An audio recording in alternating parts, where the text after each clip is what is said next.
नमस्कार सभी दोस्तों का स्वागत है आपका AMS स्टोरी चैनल पर। अपने जाना कि करुण जी ने श्री कृष्ण जी से किए थे कुछ सवाल। आइए अब जानते हैं गरुड़ पुराण का नया पाठ। इसमें जानने को मिलेगा आपको कुछ अनोखा ज्ञान। चलिए शुरू करते हैं बिना किसी देरी के। प्रेत का रूप और उसका निवारण। गरुड़ जी भगवान विष्णु जी से पूछते हैं कि जो मनुष्य जाने अनजाने में पाप कर्म कर बैठते हैं वह यमदूतों की यातनाओं से कैसे बच सकते हैं। प्रेतों के रूप किन कर्मों द्वारा बनते हैं। किस शुभ दान से प्रेत योनि छूट जाती है। श्री हरि कहते हैं कि पाप कर्मियों को और जिनके पुत्र नहीं होता दोनों अवस्था में बचना बहुत कठिन है। मनुष्य को पुत्र प्राप्ति के लिए हरिवंशा का पाठ, साता चांदी या रुद्र भगवान की पूजा करनी चाहिए। फिर भी दिवंगत आत्माएं स्वर्ग लोक तक जाती हैं यदि उनका संस्कार पुत्र न होने की अवस्था में कोई दूसरे मनुष्य द्वारा विधि पूर्वक किया जाए। जो पूर्व जन्म संचित कर्म के अधीन रहकर पाप कर्म में अनुरक्त रहते हैं, अपने धर्म को त्याग कर दूसरे धर्म को स्वीकार करता है, विद्या और सदाचार से वंचित है, वह प्रेत योनि में जन्म लेते हैं। जीव अपने कर्मों अनुसार दूसरे शरीर को प्राप्त करके यम लोक में नाना प्रकार के कष्ट भोगता है। यमलोक के मार्ग में 16 पुर पड़ते हैं।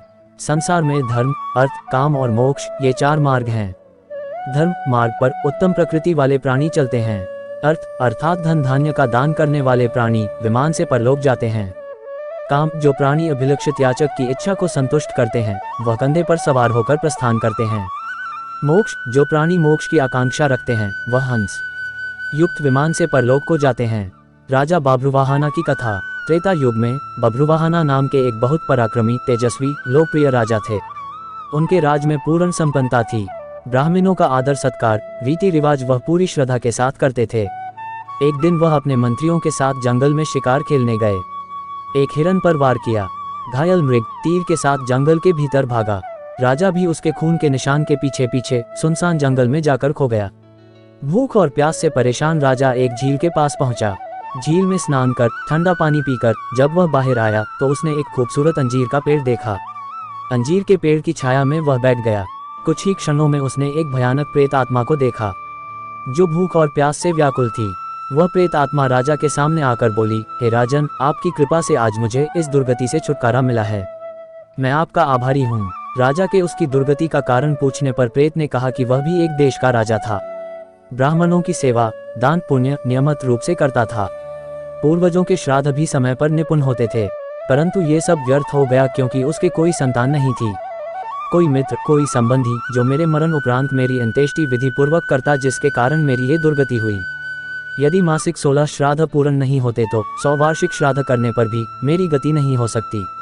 राजा ने आश्वासन दिया कि वह उसकी परमगति के लिए वह सब प्रयास करेगा जो वह करने को कहेगा।